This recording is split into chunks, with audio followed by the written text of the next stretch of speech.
राम राम सबको। कैसे हो आप लोग? आशा करती हूँ आप सब ठीक होगे। तो आज हम कार्तिक महात्म का 26वां अध्याय का पाठ करेंगे।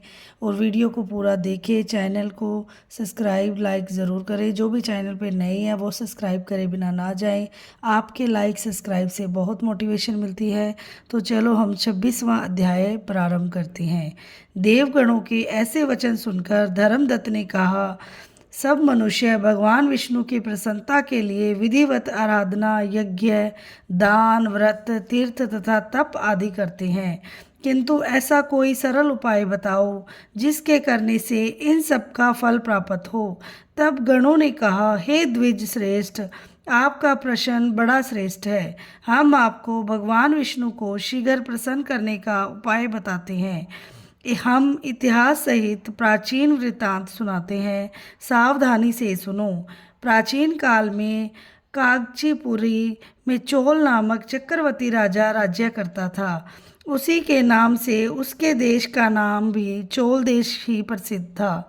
राजा चोल के राज्य में कोई भी प्राणी दरिद्र, दुखी, पापी व रोगी न था। यह सब राजा के यज्ञ करने का प्रभाव था।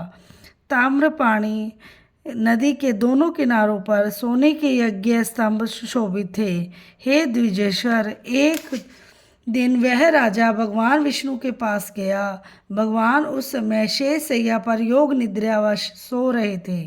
राजा ने उनकी मणियों, मोतियों और स्वर्ण के दिव्य फलों द्वारा पूजा की।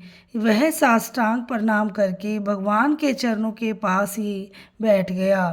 थोड़ी देर के बाद राजा ने अपनी नगरी कांचीपुरी में ब्राह्मण विष्णुदास को वहां आते हुए देखा। विष्णुदास भगवान की पूजा के लिए तुलसी दल और जल लिए था। विष्णुदास ने वहां आकर भगवान को विष्णु सूत्र मंत्रों द्वारा स्नान करवाकर मंजरी तथा दलों से उनका विधि पूर्वक पूजन किया। विष्णुदास के चढ़ाए हुए दलों से राजे के चढ़ाए हुए मणि, मोती व स्वर्ण के फूल ढक गए। राजा यह देखकर क्रोध में भरकर बोला, ढोंगी मूर्ख, तूने मेरी चढ़ाई हुई मणियों, मोतियों व सोने के फूलों की तुलसी की दलों वाली अपने सारे फूलों से ढक दिया है।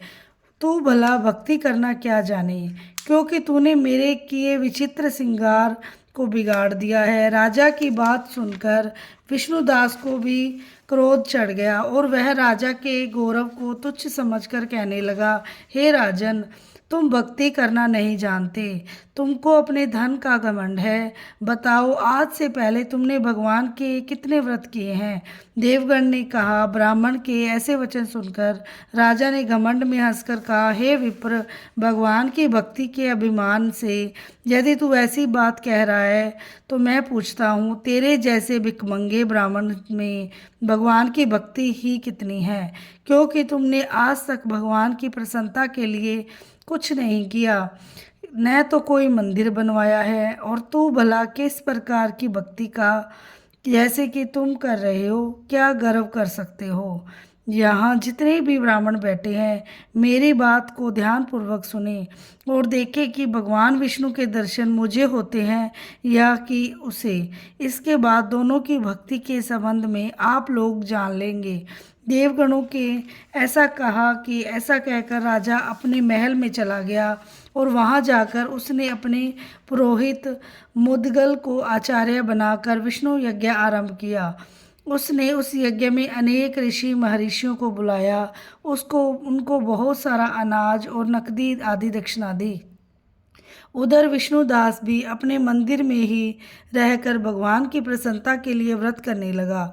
उसने माघ तथा कार्तिक मास के व्रत किए, तुलसी के वन का और एकादशी का, और भगवान विष्णु के 12 अक्षर मंत्र का जाप किया।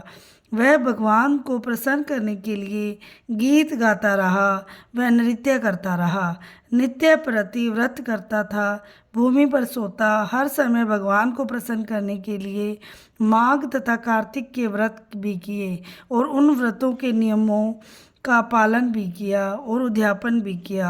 और इस प्रकार राजा चोल और विष्णुदास द्वारा आराधना करते हुए बहुत दिन बीत गए। बोलो श्री विष्णु भगवान की जय हो। आज ये थी कार्तिक मास्तम की 26वें अध्याय की कथा।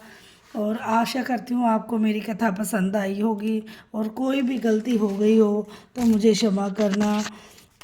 चलो कीर्तन करते हैं।